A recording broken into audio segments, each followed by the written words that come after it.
ഇന്ന് ഞാൻ നിങ്ങളെ കാണിക്കാൻ പോകുന്നത് എന്നെ ശരിക്കും അതിശയപ്പെടുത്തിയൊരു സ്ഥലമാണ്. വേറെ ഒന്നുമല്ല, ഒരു റെയിൽവേ സ്റ്റേഷൻ്റെ അടിയിൽ ഒരു ടണൽ, ഒരു 200 മീറ്റർ നീളമുള്ള ഒരു ടണൽ. ആ ടണലിനകത്ത് ലീഗലി അപ്രൂവ്ഡായിട്ട് ആർട്ടിസ്റ്റുകൾക്ക് വന്ന് അവരുടെ കഴിവ് തെളിയിക്കാൻ പറ്റിയൊരു സ്പേസ്.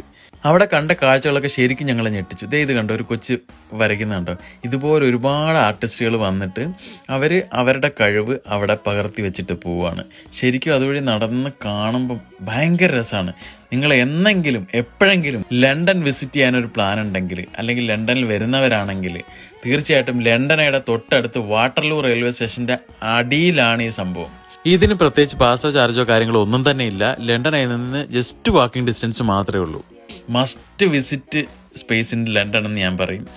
കാരണം എനിക്ക് അത്ര ഇഷ്ടപ്പെട്ടു. അതുവഴി നടക്കാനും അവിടെയുള്ള പടങ്ങൾ വരയ്ക്കുന്നത് കാണാനും വരച്ച ചിത്രങ്ങൾ കാണാനും താഴെയും മുകളിലും സൈഡിലും വരയ്ക്കാത്തൊരു സ്പേസ് അതിൽ ബാക്കിയില്ല. ഇനി ലണ്ടൻ വരുമ്പം ഈ സ്ഥലം മറക്കാതിരിക്കാൻ ഈ വീഡിയോ ഇപ്പം തന്നെ സേവ് ചെയ്ത് വെച്ചു. ഇതുപോലുള്ള വീഡിയോകൾ ഇനിയും കാണാൻ ഫോളോ ചെയ്യാൻ മറക്കണ്ട.